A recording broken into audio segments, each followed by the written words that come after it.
Hey guys, this is Valdemarin coming to you from beautiful Sao Paulo, Brazil. I'm just kidding. I live in Georgia. Georgia. Oh God. Best state in the continental United States.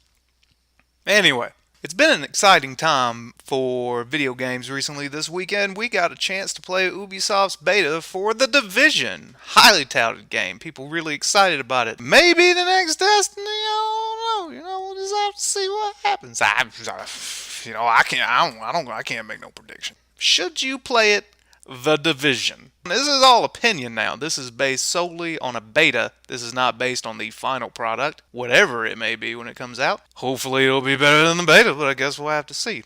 For starters, should you play it? Yes. Yes, you should definitely play it. If you don't, I feel like you'll be missing out on one of the best games of 2016, bar none. I think the story, post-apocalyptic New York, viruses, angry people, guns, armored clothes, man. Look, you can wear scarves, you can wear hats, you can wear pants. You can choose what pants you wear, man. That's upscale. That's when I play a video game, I'm like, why can't I choose my pants? But this one, it gives you the option. You can choose your pants, and that's just, that's nuts. That's awesome. So should you play it? Yes, you should definitely play it. But that comes with a few caveats. It's not just perfection. Nothing ever is. The Division is a third-person shooter, much in the vein of the Ghost Recon games. You have guns and armor, all the usual stuff that you expect, except it adds in some skill progressions. You've got a couple of different trees that you can travel down, or travel up. I guess you would travel up trees?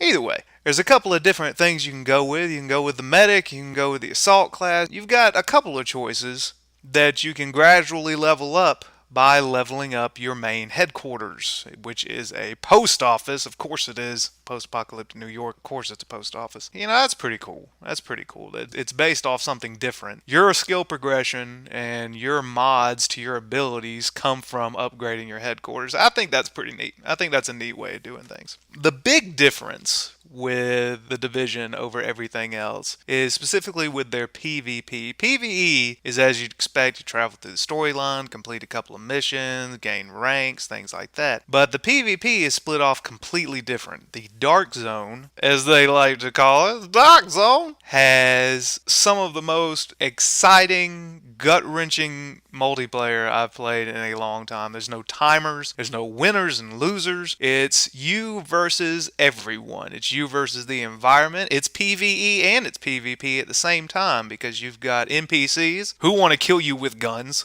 obviously. And then you've got all the other players in the game who also can kill you with guns too. Anything you get out of the Dark Zone is contaminated with this virus, so you have to extract it by helicopter, which means you got about a minute and a half that you have to sit there and hopefully not die to put your stuff on a cord so it goes up in this helicopter and gets transferred over to your regular stash back in PvE. Well, not PvE because there's PvE too. Back at the post office, which you can then pick up and equip. But there's rogue status. Rogue status means that you can shoot anyone. If you shoot another player in the head with a sniper, you will go rogue. That basically puts a target on your chest for everybody else to kill you. Now, you get a group of 4 people together and you all want to run rogue, you can do a lot of damage. But if you are one guy running by yourself, shooting people in the head, you're going to get killed. And you're going to get killed a lot because there's so many people who want to chew down the people who go rogue. That's just how it works because it's not regular multiplayer as we're used to it. It's very survival based. If you've ever played Rust, if you've ever played Ark Survival Evolved, it's those things. Other players can and will kill you all the time because they just want to. They just in their blood. What was it that I heard the other day? My gun is hungry. My gun is hungry. God, hungry. Guns don't have mouths. You can't feed them. They don't eat chips, Cheetos. Come on.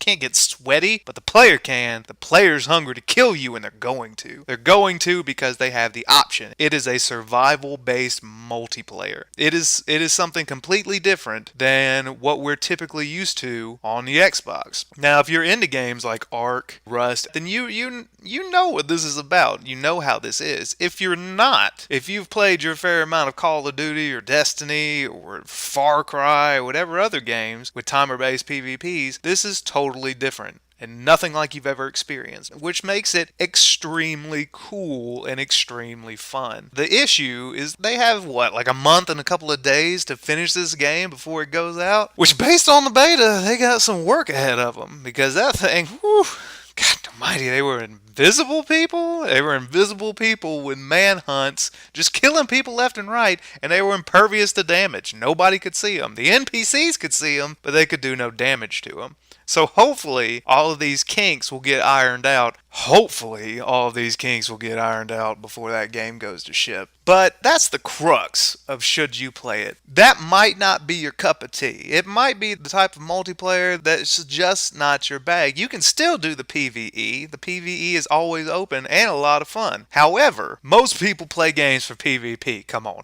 This day and age, most people play games for PvP. It's fun running with your friends, but if you want the best gear, you're going to have to go into that dark zone and you're going to have to face off with everybody else to get it. That's just how it works in the Division. For me, I'm super excited about it. I think it's going to be a lot of fun. I think it's going to be a great game to play. I think it's going to be fun by yourself. I have never in my life experienced something so gut-wrenching as the Division when you're running a dark zone solo. Super fun. Super fun game. Super fun game. You know what I'm saying? I mean, it was super fun.